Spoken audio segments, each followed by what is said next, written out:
Let me hit you with the truth. Most people aren't ready to hear. The reason you feel stuck isn't just the pain you're in, it's how you keep talking about it. There's a silent habit that's destroying your momentum, and most people don't even realize they're doing it. It's not laziness. It's not fear. It's not lack of motivation. It's emotional dumping, that unconscious cycle of constantly venting your problems to anyone who'll listen. It feels like relief. It feels like connection. But what it's really doing is slowly training your mind to believe that you're powerless. Every time you replay the story, you're giving it more weight, more control, more space in your identity. And here's the scary part. The more you talk about your problems, the more your brain believes that's all you are. You start becoming the person who's always going through something. You teach people to see you as someone who struggles, not someone who overcomes. That's how you drain your power. Silently, habitually, daily. This video is your wake-up call. We're not here to sugarcoat. We're here to break cycles. If you've been wondering why your confidence is fading, why people tune out when you talk, why your life feels like it's in a loop, this is why. And once you see it, you can't unseen it. But that's the good news. Because the second you stop rehearsing your pain, you can start rewriting your story. Let's begin. Let's make something very clear. There's a difference between healing and dumping. And most people don't know the line until it's already cost them relationships, respect, and their own self-worth. See, emotional dumping feels like therapy. It feels like you're finally letting it out. But what you're really doing is outsourcing your pain. You're not processing. You're projecting. You're not healing. You're rehearsing. And here's the brutal truth. Most people you vent to, they're not equipped to hold space for you. They're just too polite to walk away. Until they finally do. Now listen, this isn't about bottling things up. It's not about pretending you're fine when you're breaking inside. It's about owning your emotional responsibility. When you process, you slow down. You ask yourself hard questions. You sit with the pain. You journal. You reflect. You listen to what your emotions are trying to teach you. But dumping is reckless. It's explosive. It's leaking your chaos onto someone else and expecting them to clean it up. You don't grow from it. You get addicted to it. You get addicted to the sympathy, addicted to being the victim, addicted to telling the same story over and over until it becomes your identity. And the worst part? You think talking about it is doing something about it. It's not.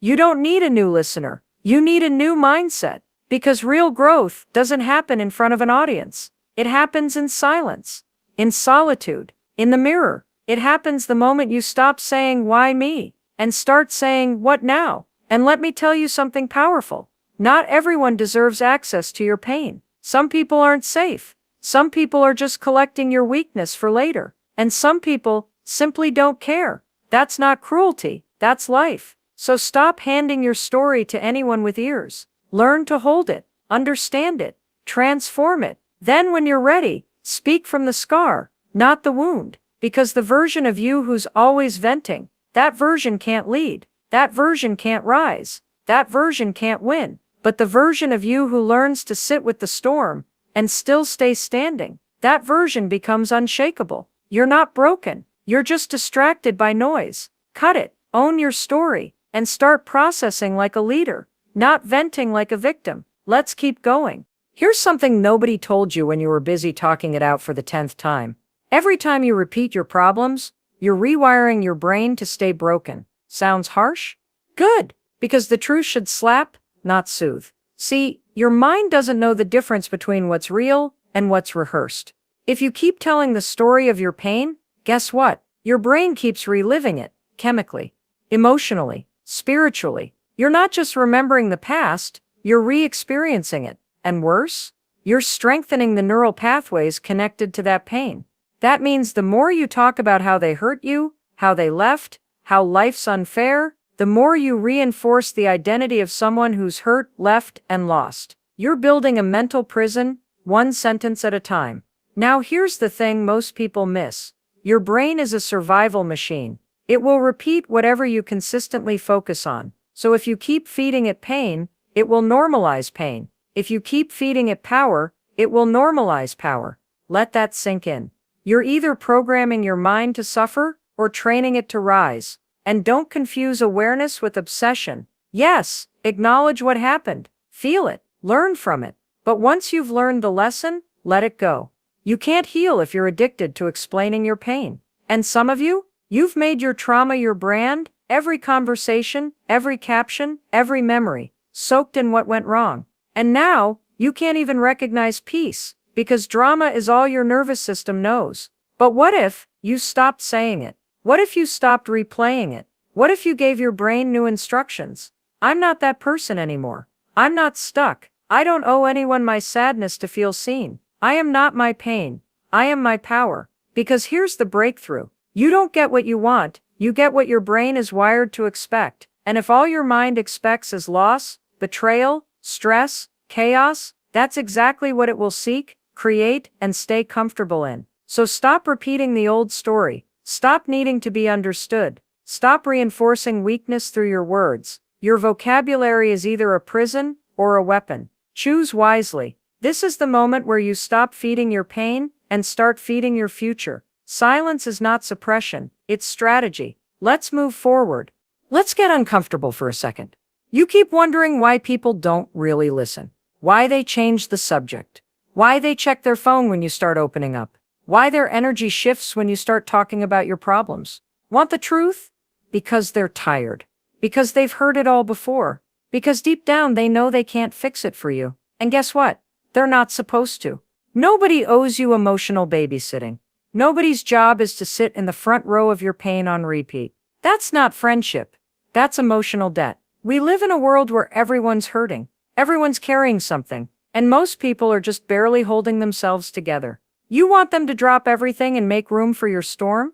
That's not healing. That's entitlement. And no one will say it to your face. But here it is. You've become emotionally expensive. And when people can't afford you anymore, they disappear. Not because they're cold, not because they don't care, but because they're choosing self-preservation over emotional chaos they didn't create. Let that sink in. You keep expecting others to carry what you haven't learned to hold. But here's the reality. Most people can't go deep with you because they haven't gone deep with themselves. They weren't taught how to listen. They weren't taught how to sit with pain, not even their own. So why expect them to be your therapist? And honestly, if you always need someone to hold space for your feelings, what happens when no one shows up? You crash, you spiral, you lose control. That's not strength, that's dependency. This is where your real growth begins. Stop needing to be heard to feel whole. Stop waiting for a response to validate your emotions. Silence yourself and listen to your own voice. When you learn to sit with yourself, you stop chasing listeners. You become your own witness, your own healer, your own anchor. Because the truth is, people don't really listen for you. They listen for themselves. They relate, compare, judge, or nod to fill silence. Not always to understand. So stop expecting deep connection from shallow wells. Your peace should never depend on how many people are clapping when you cry. Want to be powerful? Learn to be unheard and unshaken. Learn to be ignored and unmoved. Learn to walk through emotional fire, with no audience, and still not burn. That's self-mastery. You don't need louder sympathy. You need stronger self-respect. Let them stop listening. You start leading. Let's keep going. This one's gonna sting a little. No one is coming. Not your friends. Not your family. Not your partner. Not your mentor. Not even God. Unless you move first. You've been waiting. Waiting for someone to notice your struggle. Waiting for the perfect words. The perfect moment. The perfect rescue. But life isn't a movie. No heroes riding in at the last second to pull you out of the fire. Because you are the damn fire. And here's the shift. Real power begins the moment you stop looking outside for what you already have inside. Nobody is responsible for saving you. Because nobody truly knows what it's like to be you. They don't feel your doubts. They don't hear your thoughts at 2 a.m. They don't carry your silent battles or understand the weight of your history. So why would you expect them to fix it? This might feel lonely at first, but it's actually the most liberating realization you'll ever have. You are not waiting. You are not stuck. You are not dependent. You are available. Available to take control. Available to show up. Available to rebuild your life from the inside out. The moment you stop begging for help that may never come, you start building a mindset that never needs it. You stop crying in corners. You start creating in chaos. You stop calling people who ghost you. You start becoming the one who never ghosts yourself. Understand this. The people you think will save you are busy saving themselves. And that's not betrayal. That's reality. We're all in survival mode. So if you want to win, You need to lead yourself out of your darkness. You want to change your life. Don't wait for motivation. Don't wait for permission. Don't wait for apologies. Get up, get disciplined, get dangerous with your potential. Because the day you stop expecting someone else to pull you out of your pit is the day you realize you were built with everything you need to climb. This isn't about isolation. It's about ownership. It's about looking in the mirror and saying, I'm not broken. I'm not weak. I'm not waiting. I'm building. So no one's coming. And that's the best news you'll ever hear. Because it means you're free. You get to be the hero. You get to be the force. You get to write your own rescue story. So write it in sweat. Write it in silence. Write it in scars. But for the love of your future, stop waiting. Let's keep moving. Let's get real. Venting feels good, but progress feels different. Because here's the truth. Most people don't want to face. Talking about it isn't the same as healing it. Ranting about it doesn't mean you're changing it. And repeating your pain doesn't mean you're rising from it. We've confused expression with evolution. You think because you've talked about the breakup 20 times, journaled 10 pages, and cried in 3 group chats, that you've grown? You haven't. You've just gotten really good at rehearsing the story. You've memorized your victim script. You've built emotional rituals around your wounds. You've mastered the art of looking aware while staying exactly where you are. That's not transformation. That's procrastination with better branding. Let's call it what it is. Venting is a release, not a result. It empties emotion, yes, but it doesn't create motion. And you can't fix your life with verbal therapy sessions that lead nowhere. You want to move forward? You have to stop treating conversation like it's accomplishment, because it's not. Progress means action, uncomfortable, inconvenient, disciplined, silent action. It means getting up when you don't feel like it, doing the work when no one's watching, changing your environment when it's not easy, shutting your mouth and showing results. That's growth. And some of you, you're addicted to being heard, but allergic to being held accountable. You want to keep venting because it keeps you connected to your pain and to the people who pity you for it. But pity doesn't build you. Pity paralyzes you. Every time you vent without acting, you're reinforcing the idea that you're stuck, that someone else needs to understand you before you can change, that until the world listens, you don't move. That's emotional immaturity dressed up as self-expression. Real healing is quiet. Real growth is boring. It's what you do after the tears, after the call, after the breakdown.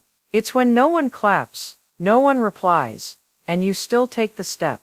That's when your life starts to shift. You're not stuck because of what happened. You're stuck because you won't stop talking about what happened, and you won't start doing something about it. Let me be even clearer. Progress is paid for in pain, not in venting, not in talking, not in journaling, but in hard, consistent, uncomfortable action when no one cares but you. So go ahead, vent one last time. Scream, cry, let it out, and then get up, make the call, send the application, set the boundary, go to the gym, turn off your phone, write the plan, wake up earlier, say no, say yes, say nothing. But for the love of your future, stop just talking. Start acting. Because the people who win in life aren't the ones who talk the best about their problems. They're the ones who quietly outgrow them.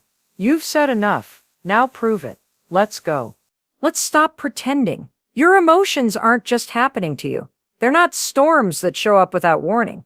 They're patterns, and they're trained by you. You taught yourself how to panic. You taught yourself how to overreact. You taught yourself how to shut down, lash out, cry, spiral, and explode. And guess what? You can unteach it all. This isn't about denying your emotions. It's about owning them. Because here's the brutal truth. If your emotions control you, then you don't control anything. You don't control your relationships. You don't control your direction. You don't control your decisions.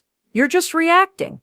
All the time. Someone says something, you get offended. Life doesn't go your way. You get bitter. You feel anxious, and suddenly your whole day is ruined.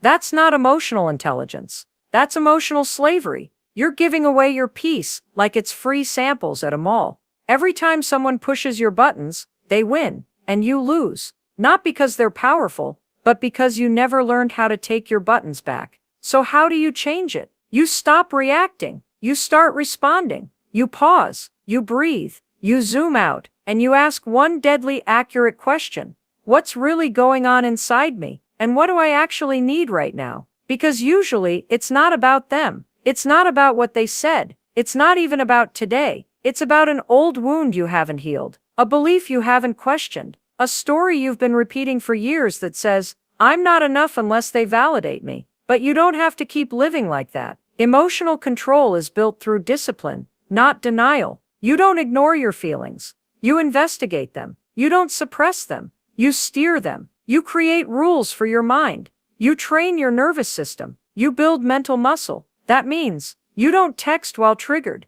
You don't argue to be right. You don't pour gasoline on your anger. You don't chase people just to be understood. You don't expect others to regulate your inner storms. You breathe first. You reflect second. You respond third. If it's even worth it, that's control. And the moment you stop letting every little thing hijack your emotions, is the moment your life starts moving in the direction you choose, not where your feelings throw you. Because emotions are not facts. They're signals, they're messengers, but they are not dictators. They don't run your life. You do. And if you don't like how you feel every day, stop blaming the world. Blame the emotional habits you refuse to break. This is the hard truth nobody teaches. Your emotions are your responsibility, not anyone else's. And until you take full ownership of how you feel, you will always be at the mercy of people, problems, and moods that don't deserve that power. So take it back. Bit by bit, moment by moment, breath by breath,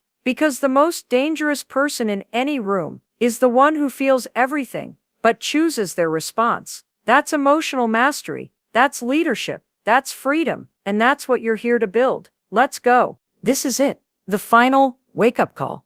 Not just another motivational line, not just another feel-good message. This is your line in the sand, because here's the truth. You will never outgrow the identity you keep defending. As long as you keep calling yourself broken, as long as you keep saying, I'm just emotional, as long as you keep repeating the story of your struggle, you'll stay locked inside it. You don't need another podcast. You don't need another friend to tell you, you've been through a lot. You need a new identity. You need to wake up tomorrow and speak like the person you want to become. Walk like it. Decide like it. Show up like it. Because words are weapons, and you've been using yours to hurt yourself. Every time you say, I can't, I'm tired, I'm not good enough, you're building a prison with your own mouth. And guess what? Your identity follows your language. Start saying, I'm in control. I don't need to explain myself.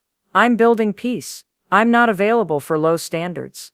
I speak with clarity. I move with power. Say it before it's real. Say it until it becomes who you are. This isn't about faking confidence. It's about killing the version of you that survived by shrinking. That version is done. She's done. He's done. You are not here to be understood. You are here to become undeniable. So stop playing small. Stop leaking energy to people who don't even value their own lives. Start speaking like someone who's already earned the life they're building. Because if you don't shift your identity, you'll sabotage every opportunity that tries to enter your life. This is the last reminder. Nobody's gonna hand you power. You have to own it. In your words, in your posture, in your mindset, and in your decisions. Shift now, or stay stuck pretending. You choose.